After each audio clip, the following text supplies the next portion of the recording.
Dios les bendiga, para mí es un gozo poder saludarles y darles la bienvenida a nuestra familia Rivieras de Cupey. Así que te invitamos a adorar con nosotros y a recibir esta palabra. Y nuevamente, bienvenido a Rivieras de Cupey, una familia para la familia. Bienvenidos, adoremos juntos. Amén. Dice la palabra del Señor a la gloria del Padre, del Hijo y del Espíritu Santo, y el pueblo del Señor dice, amén, amén. El nacimiento de Jesús el Cristo fue así. Su madre María estaba comprometida para casarse con José, pero antes de unirse a él, resultó que estaba encinta por obra del Espíritu Santo. Como José, su esposo, era un hombre justo y no quería exponerla a vergüenza pública, resolvió divorciarse de ella en secreto. Pero cuando él estaba considerando hacerlo, se le apareció en sueños un ángel del Señor y le dijo: José, hijo de David, no temas recibir a María por esposa, porque ella ha concebido por obra del Espíritu Santo. Dará a luz un hijo y le pondrás por nombre Jesús, porque él salvará a su pueblo de sus pecados. Todo esto sucedió para que se cumpliera lo que el Señor había dicho por medio del profeta: la Virgen concebirá y dará a luz un hijo, y lo llamarán Emmanuel, que significa Dios con nosotros, que significa Dios con nosotros. Amén. Gracias, Señor, por tu palabra, gracias por tu presencia y por la oportunidad que nos das de estar aquí en esta mañana para adorarte, Señor. Espíritu Santo, ven y paséate en medio de nosotros. Ven y trabaja en nuestros corazones. Nosotros ponemos nuestra copa boca arriba para recibir lo que tú has determinado en este día para cada uno de nosotros y nosotras. En el nombre de Jesús. Amén, amén. Puede tomar asiento, amado hermano y hermana. Saludamos a los amigos y amigas que se conectan a través de las redes sociales. Reciban un cordial saludo de parte de nuestros pastores Jonathan García y Melanie Quiñones y de esta maravillosa iglesia de Rivieras de Cupey. Una familia para las familias. Amén. Y hoy, hermano, continuamos con nuestra serie de Adviento, como decía, que comenzó el pasado domingo con nuestro pastor. Y el pasado domingo él nos hablaba sobre el proceso esperanzador de la profecía. Y cuando nosotros hablamos de lo que es una profecía, estamos hablando de una palabra declarada respecto a algo que ha de suceder más adelante. Algo que se declara porque se espera que suceda. Se espera que acontezca. Y precisamente de esto es que trata el Adviento que viene del latín adventus, que significa venida o llegada. La venida o la llegada de algo que se anhela y que se espera. Por eso se le conoce como la temporada del Adventus Redemptoris, la venida de nuestro Redentor. Y después de una palabra profética ser declarada, solo hay dos cosas que a nosotros, como creyentes en esa palabra y en esa profecía, nos resta y nos queda por hacer. Primeramente, esperar con esperanza. No es lo mismo esperar con desolación que esperar con esperanza. Esperar con esperanza el cumplimiento de esa palabra. Y en segundo lugar, lo que a nosotros nos corresponde es preparar el camino donde esa esperanza pasará de ser solo esperanza para convertirse en el gozo del cumplimiento. No sé si me está entendiendo. Cuando nosotros recibimos una palabra del Señor, así como lo hicieron los siervos y siervas del Señor en la palabra, en los evangelios, en el Antiguo Testamento, ellos no simplemente dijeron, bueno, la creo, así que me siento a esperarla. Ellos la creyeron, la esperaron, pero prepararon el camino. Prepararon el camino para que esa palabra pasase de ser simplemente una esperanza de algo que anhelamos y esperamos, para que se transformase en el gozo de que hoy lo vemos cumplido, de que hoy lo vemos realizado.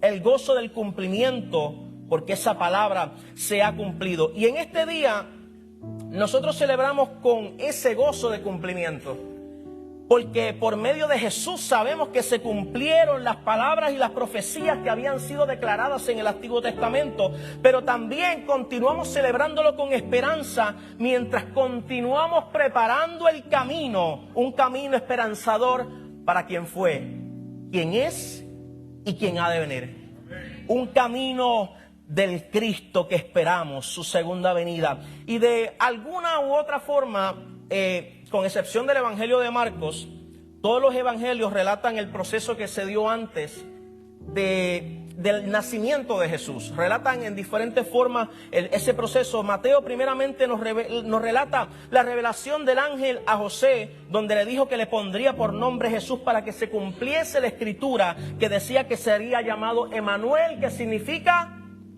Dios con nosotros. El evangelio de Juan comienza y escribe declarando que en el principio era el verbo, y el verbo era con Dios, y el verbo era Dios. Pero nos dice que el verbo se hizo carne. Y ahí vemos esa representación de Jesús también viniendo a la tierra, el verbo que se hace carne, la acción de Dios.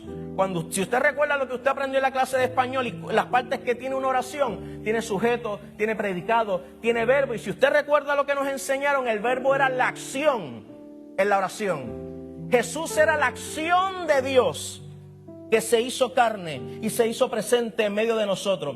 Sin embargo, Lucas nos cuenta sobre la revelación a María directamente, la madre de Jesús, y el encuentro que también ésta tuvo con Elizabeth, que era pariente y que también era la madre de Juan el Bautista.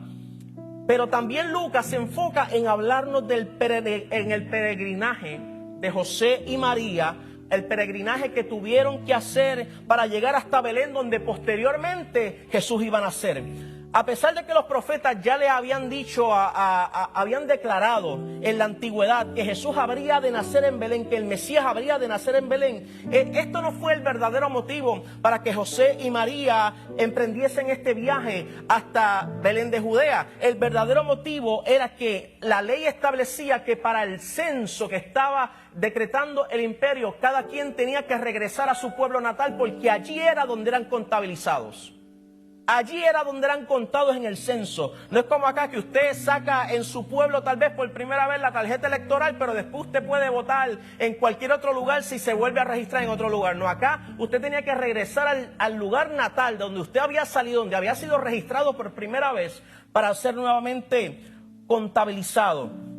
Y ellos parten hacia Belén, porque el emperador romano Augusto César ordenó que todo el mundo debía participar de este censo que se haría en todas las provincias y los territorios del imperio.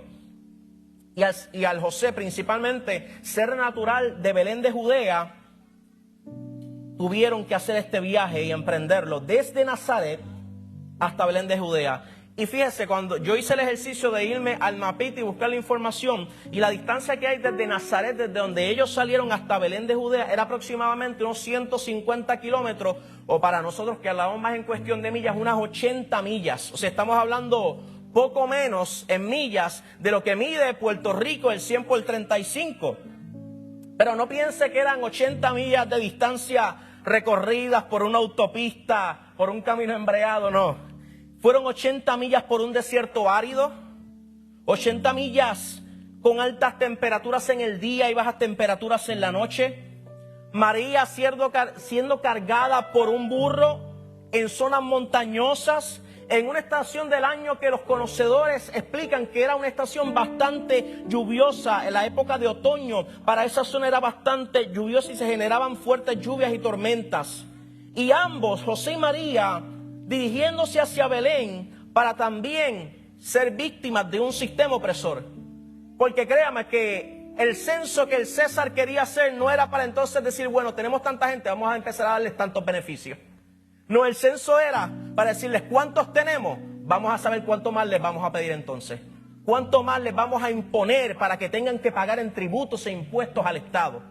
Ese era el propósito del censo, oprimir a las minorías, oprimir a los que no tenían nada y lo estaban dando todo. Y todo eso, para añadirle y ponerle la cherry, todo eso María siendo una mujer con casi 9 meses de embarazo. El texto relata que estaba con el embarazo muy adelantado, con casi 9 meses ya de embarazo. Y José, un hombre que aunque había decidido creer en la palabra que el ángel le había dicho, también era víctima del prejuicio. Era víctima del señalamiento de las personas que decían, ¿concepción de quién? ¿Del Espíritu Santo? ¿Usted está seguro? Pero él decidió creer. Él decidió creer en la palabra declarada y profetizada y la esperaba con esperanza y preparaba el camino con esperanza. Pero a pesar de todo eso, amados y amadas, José y María habían decidido vivir esperanzados y con paciencia en sus corazones durante el proceso de preparar el camino para la llegada de Jesús y para que se diese el cumplimiento de esas profecías. Ellos no querían solamente ser conocedores y espectadores de la profecía y de lo que otros habían dicho que había de suceder. Ellos querían ser testigos del cumplimiento. Y ciertamente esto hoy nos debe llevar a preguntarnos a nosotros como iglesia, ¿de qué manera estamos nosotros preparando el camino para no ser simplemente espectadores, sino también para ser testigos de lo que Dios dijo que haría? ¿Qué estamos haciendo como iglesia? ¿Qué estamos haciendo en medio de nuestros hogares, de nuestras familias, con nuestros hijos e hijas? Para que no solamente digamos, de oídas te había oído, sino que podamos declarar, ahora mis ojos te ven, porque hemos esperado con esperanza, pero ahora vemos el cumplimiento. ¿Qué estamos haciendo? Y si llevamos esta pregunta un poco más profunda, deberíamos preguntarnos, ¿estamos siquiera en el camino al que Dios nos mandó a transitar?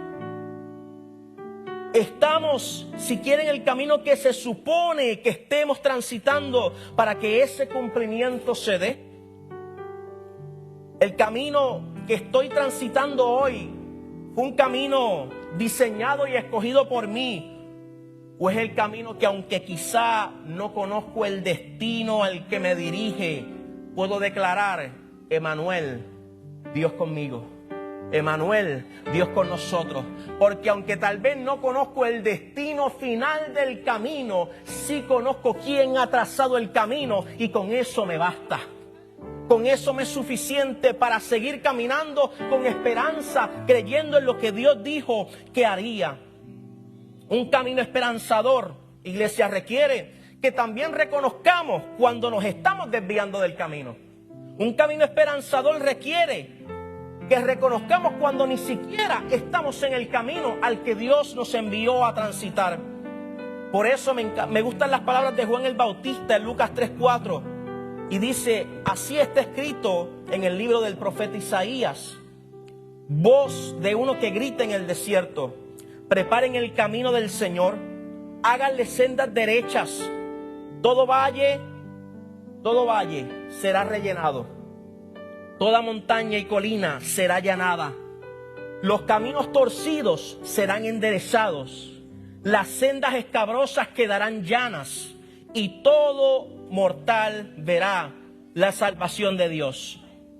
Y el doctor César Gerardo, un teólogo colombiano, él dice que, siguiendo la tradición de los profetas del Antiguo Testamento, Juan llamó al arrepentimiento al pueblo de Dios por medio de esta palabra, y Juan lo que estaba argumentando era la llegada del reino de Dios, que el reino de Dios se había acercado, y por eso usa estas palabras para llamar al arrepentimiento. Pero Juan, a diferencia de los profetas del Antiguo Testamento, su mensaje de arrepentimiento no era un mensaje de compunción ni de tristeza, para que la gente dijese, ay bendito, qué mal estoy, para que se lamentaran con ellos mismos por el mal que habían hecho, sino que era un arrepentimiento ético, un arrepentimiento que involucrase acciones de solidaridad humana, un arrepentimiento que involucrase la rectitud ante los demás, un arrepentimiento que integrase justicia social y acciones afirmativas hacia los que no tenían. Y esto debe llevarnos a reflexionar a nosotros, iglesia, en esta mañana, y entender que el verdadero arrepentimiento no solo nos lleva a hacer aquello malo que antes hacíamos. El verdadero arrepentimiento no solo nos lleva a no hacer aquello malo que antes hacíamos, sino que tiene que dirigirnos a la vez exactamente a hacer todo lo contrario a lo que antes hacíamos. No solo se trata de decir, me arrepiento, no lo vuelvo a hacer, sino que el verdadero arrepentimiento requiere de nosotros acciones afirmativas totalmente contrarias a lo que antes hacíamos. Si antes era injusto, no simplemente puedo dejar de ser injusto, sino que también tengo que comenzar a levantar la voz de justicia por los demás. Si antes había egoísmo en mi corazón, ya no solo dejaré de ser egoísta, sino que ahora viviré ejerciendo obras de bondad y misericordia en favor de los que no tienen nada. Cuando Juan Bautista declara, preparen el camino del Señor, háganle sendas derechas, Y nos dice que todo valle será rellenado, que toda montaña y colina será allanada, que los caminos torcidos serán enderezados y que las sendas escabrosas serán llanas, y todo mortal entonces verá la salvación de Dios. Y Juan, si usted analiza lo que nos está diciendo aquí, en la preparación del camino esperanzador del Señor, iglesia, hay cosas que tenemos en pedestales muy altos que tenemos que comenzar a derribar. Pero también hay cosas que tenemos en el piso y necesitamos comenzar a levantarlas al lugar donde les corresponde. Nuestro orgullo lo necesitamos derribar y el corazón de servicio que muchas veces lo tenemos en el suelo necesitamos comenzar a levantarlo. Hay ministerios, sueños, planes y metas que sabes que el lograrlo se ha convertido en nuestros nuevos ídolos. Ídolos que necesitan ser derribados por nosotros para que lo que Dios verdaderamente quiere hacer tome el lugar que le corresponde. Pero sobre todo, ¿sabe qué? Hay corazones torcidos que necesitan ser enderezados. Y cuando en medio del camino las intenciones ocultas son las que gobiernan nuestra vida, el corazón se nos tuerce. Cuando en medio del camino tenemos más dependencia de los aplausos y de la validación de la gente, el corazón se nos tuerce. Cuando olvidamos que todo es por Él y para Él y comenzamos a pensar que se trata de nosotros y de lo bien que lo estoy haciendo, el corazón se nos tuerce. Cuando en medio del camino abandonamos la esperanza en aquello que Dios ha prometido, el corazón se nos tuerce. Y aún en medio del camino esperanzado, sabes que habrá momentos donde viviremos como iglesia, como comunidad y en carácter individual experiencias que intentarán arrancarnos la esperanza. Momentos que nos harán preguntarnos si hemos sido abandonados por Dios. Momentos donde cuestionaremos siquiera si verdaderamente Dios es el que nos ha llamado y nos ha comisionado. Pero algo que necesitas entender es que en el camino al que Dios nos llama, iglesia, donde la palabra que Él ha declarado es nuestra esperanza, esa esperanza precisamente será confrontada y probada mediante experiencias de crisis, de tribulación, de dudas y de fracasos, de experiencias totalmente contrarias a lo que Dios dijo que haría, de escenarios totalmente contrarios a lo que Dios dijo que veríamos. ¿Y sabes qué? Es que ahí es donde verdaderamente la esperanza cobra sentido. No es cuando todo va perfecto, no es cuando el camino es en línea recta, no es cuando todo está yendo al plan, al pie de la letra, tal como lo planificamos y como queremos que salga. La esperanza cobra sentido en medio del camino donde se presenta la incertidumbre. Y podríamos decidir en medio de esa incertidumbre abandonar el camino, pero aún con un escenario contrario a lo que nos fue declarado, la palabra de esperanza, ¿qué hace? Irrumpe y nos detiene en el camino para recordarnos que Dios siempre cumple sus promesas.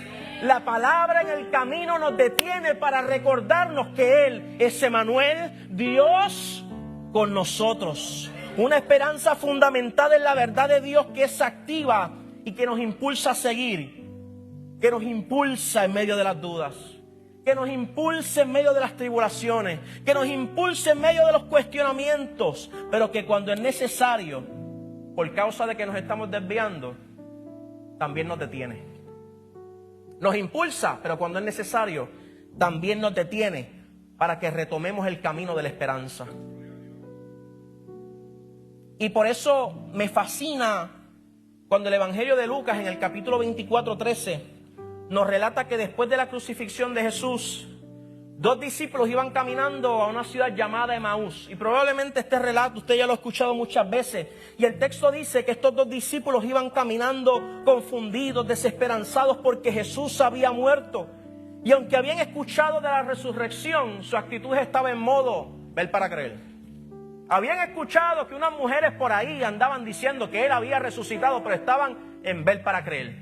Y iban por el camino de Emaús tristes, acongojados, desesperados, desilusionados. ¿Y qué sucede? Jesús se les aparece en el camino y comienza a caminar con ellos, pero ellos no le reconocieron. Dice el texto que Dios no permitió que le reconociesen. Y entonces Jesús les preguntó, ¿de qué venían hablando? Y usted ya conoce el resto de la historia. Ellos le cuentan su frustración y Jesús comienza a recordarle la palabra que había sido declarada, hasta que más adelante los ojos de ellos son abiertos y reconocen a Jesús. Y de ahí entonces ellos retoman el camino de la esperanza, llenos de esperanza, y corren a anunciar lo que había sucedido. Pero a mí lo que me encanta de este relato es que cuando Jesús se le aparece en el camino y les pregunta a ellos de qué están hablando, en una de las versiones del texto dice que ante la pregunta de Jesús, estos discípulos se detuvieron de golpe. De golpe se detuvieron ante la pregunta de Jesús, con sus rostros cargados de tristeza. Jesús mismo, el Verbo encarnado con el que ellos habían caminado, detiene a estos discípulos para confrontarlos con la palabra, porque habían abandonado el camino de la esperanza. Conocían la palabra, conocían las profecías, le vieron hacer milagros, escucharon que había resucitado, pero iban caminando con rostros cargados de tristeza. Y uno se pregunta, ¿por qué Jesús no se le reveló al instante de encontrarse con estos hombres para que recobrasen la esperanza? ¿Por qué no permitió que ahí al momento, tan pronto Jesús entró en la escena, ellos le conociesen? Y en mi hermenéutica, en mi teología, Jesús permite esto porque más que conociesen su figura allí presente, Jesús quería que estos discípulos recordasen lo olvidado. Si el detente que Jesús le hace a estos discípulos en el camino hubiese sido simplemente una experiencia donde Jesús irrumpe y donde los discípulos rápido le reconocen y comienzan a brincar de alegría, cantando, mi Cristo no está muerto, Él está vivo. Si eso es lo que hubiese pasado, ¿qué iba a suceder? Que cuando viniese la crisis, nuevamente había estos discípulos, nuevamente los iban a encontrar con el rostro entristecido. Si habiendo visto todo lo que Jesús hizo antes de la cruz y habiendo escuchado de la resurrección, aún así iban desesperanzados, una simple experiencia de ver a Jesús una vez más no les iba a ser suficiente para que más adelante ellos no abandonasen el camino. Por esto Jesús se impide que les reconozcan y da prioridad a declararles la palabra que ellos conocían, pero habían olvidado. ¿Cuántas palabras hemos escuchado? ¿Cuántas palabras hemos reconocido? ¿Cuántas palabras reconocemos pero hemos olvidado? Esa es la pregunta que el Espíritu en esta mañana también nos hace. Y es que antes de reconocerle a la figura del Maestro, necesitaban reconocer la palabra por la cual habían creído en Él. Necesitaban recordar las profecías que decían que lo que ahora estaba delante de ellos era el cumplimiento de Dios. Jesús quería que sus discípulos vivieran aferrados a la palabra. ¿Sabe por qué? Porque cuando más adelante Jesús les anunciase que su partida era pronto y que ascendería al cielo, lo único que le iba a quedar a los discípulos era la palabra. Lo único que les iba a quedar a los discípulos era lo que habían visto, lo que habían escuchado y lo que habían creído. Y por eso Jesús no solo les declaró la palabra, sino que dice el texto que les declaró la palabra de tal forma que el corazón les ardía a estos discípulos. Iglesia, yo creo que tenemos que volver a atrevernos a pedirle al Espíritu Santo que cuando sea necesario nos detenga en el camino para recordarnos lo olvidado y para ser confrontados con su verdad hasta que el corazón nos arda. Hasta que el corazón nos vuelva a arder en el pecho. Hasta que nuevamente reconozcamos y recordemos lo olvidado y la palabra declarada. Aunque se rompan nuestras agendas personales, pero hasta que el corazón nos arda. Aunque el camino del Señor cambie nuestra ruta, pero hasta que el corazón nos arda. Tenemos que volver a anhelar su presencia en medio del camino, hasta que el corazón nos arda. Y cuando José y María trazaban el camino hacia Belén, ellos tenían muchos motivos para devolverse, todos los que hablamos ahorita. El calor, el frío, el camello, los 9 meses de embarazo. Cuántas cosas tenían para devolverse y decirle a José, olvídate de eso, envía el censo por correo, yo no voy para allá. Podían pensar en su seguridad, podían pensar incluso en la seguridad del bebé. Pero María y José entendieron algo. Que ellos no simplemente tenían esperanza en el cumplimiento de lo que Dios había prometido, sino que María en su vientre estaba cargando la esperanza del resto de la humanidad. Una cosa es un camino hacia la esperanza y otra cosa diferente es el camino esperanzador. ¿Y por qué? ¿Por qué? Porque en el camino hacia la esperanza, donde la esperanza la vemos allá a lo lejos como algo que necesitamos alcanzar, caminamos sedientos, desesperados por llegar al lugar donde entendemos que encontraremos la esperanza. Pero el camino esperanzador, iglesia, es un camino donde en medio del caminar, en medio de las vicisitudes que se dan en el caminar, la esperanza se hace presente, la esperanza se encarna, la esperanza cobra vida y pase lo que pase en medio del camino, podemos declarar por medio de esa esperanza, Emmanuel, Él es Dios con nosotros. Emmanuel, Él es Dios con nosotros. Y no solamente tenemos esperanza para nosotros, sino que también somos portadores de la esperanza para que otros y otras también puedan encontrarla. Y ahí radica nuestra misión como iglesia.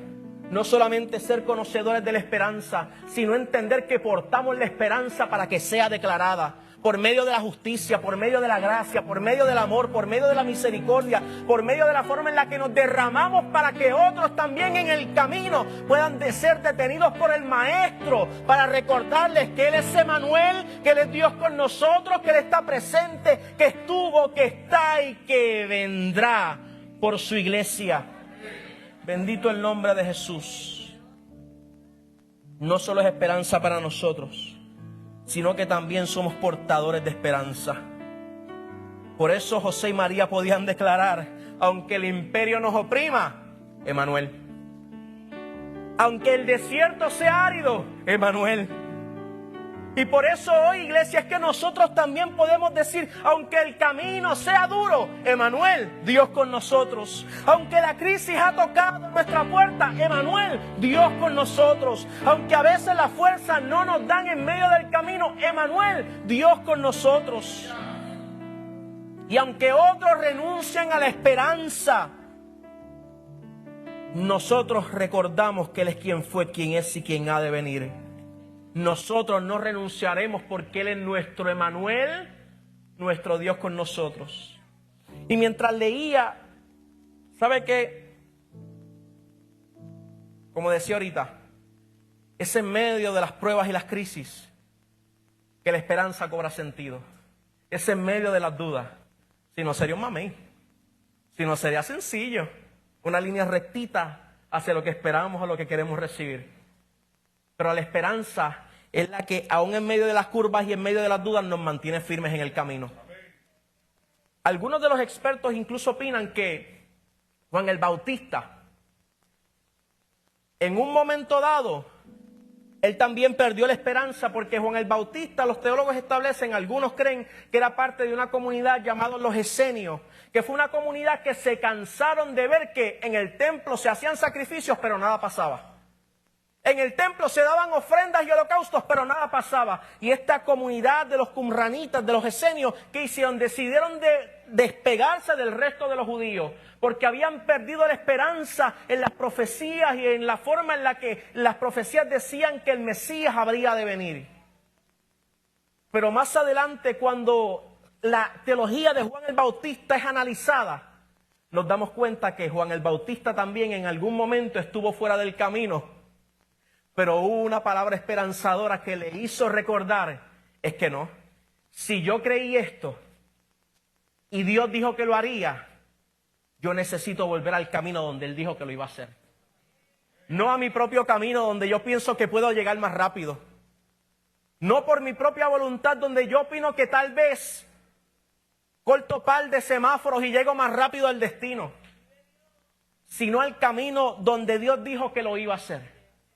Por el camino por el que Dios dijo que debíamos caminar. Y por eso, en esta mañana, iglesia, yo te invito a que te pongas de pie. Y el ministerio puede ir pasando. Bendito el nombre de Jesús. Hoy el Espíritu Santo, una vez más, nos hace una pregunta. ¿Cuál camino has escogido? En este año que casi termina, que estamos aproximadamente ya a unas 3 semanitas de despedir el 2022, después de el discipulado que hemos recibido, de las veces que Dios nos ha hablado, de las veces que Dios nos ha confrontado, ¿cuál es el camino que estás escogiendo hoy?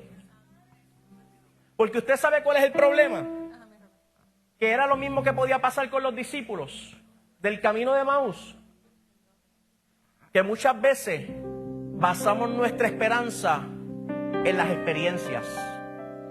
Basamos nuestra esperanza en que, Señor, yo necesito que tú me hables, yo necesito sentir que se me paran los pelos.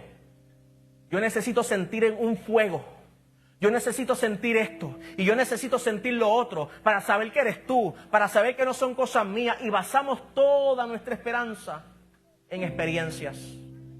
Y cuando nuestra esperanza está basada en experiencias, pues cuando se acaban las experiencias, se acabó la esperanza. Pero cuando nuestra esperanza está basada en lo que ya Él dijo que iba a hacer, aunque no se me paren los pelos, yo sé que Él es mi Emanuel. Aunque se cierren las puertas que yo pensaba que se iban a abrir, yo sé que Él sigue siendo mi Emanuel. Aunque lo que mis ojos están viendo delante de mí no es lo que me dijeron que había de suceder, yo sigo diciendo que Él es mi Emanuel, nuestro Dios con nosotros. Y ahí debe radicar nuestra esperanza. Y ¿sabe qué es lo hermoso? Que no es lo mismo caminar en ese camino de la esperanza que caminar con la esperanza. Y cuando José y María estaban transitando el camino desde Nazaret a Belén, me pasan por la mente todas las preguntas, todas las dudas, todos los cuestionamientos, pero en medio de esas preguntas el Espíritu Santo irrumpía en el camino del desierto y les decía: Emanuel, ustedes llevan la esperanza. En medio del camino el Espíritu Santo les decía: continúen, porque no solamente verán el cumplimiento, ustedes portan la esperanza. Continúen hasta el momento en que vean el cumplimiento de lo que yo he prometido, porque la esperanza de Dios permanece, se cumple, y lo que Él dice que haría, lo hará. Tú y yo, iglesia, somos portadores de esperanza, no simplemente somos espectadores. Nosotros se nos ha entregado la esperanza para que el mundo le conozca, aun cuando lo que vemos es contrario a lo que nos dijeron que había de suceder. Gracias. Gracias, Señor. Ahí donde estás, levanta tu mano y adora al Señor. Gracias, Señor. Gracias, Espíritu Santo, porque hoy una vez más tú nos detienes en el camino, a casi poco más de 3 semanas de un año que finaliza. Nos detienes en el camino una vez más, para que nosotros veamos si estamos en el camino al que tú nos has llamado, para que nos preguntemos si el camino que estamos transitando es el camino que tú trazaste para nosotros como iglesia y en carácter individual, familiar. Y te pedimos, Espíritu Santo, que cuando sea necesario, tú nos detengas y nos confrontes hasta que nos arde el corazón. Hasta que el corazón arde en nuestro pecho. Hasta que nuevamente nuestros ojos sean abiertos y podamos reconocer que tú eres nuestro Emanuel y que tú estás con nosotros a pesar de nosotros. Que tú estás presente a pesar de nosotros. Porque no es por nuestras fuerzas, es por tu gracia. Es por tu gracia, Espíritu Santo. Adoremos al Señor, iglesia, y demos gracias por su misericordia. Gracias, Espíritu Santo.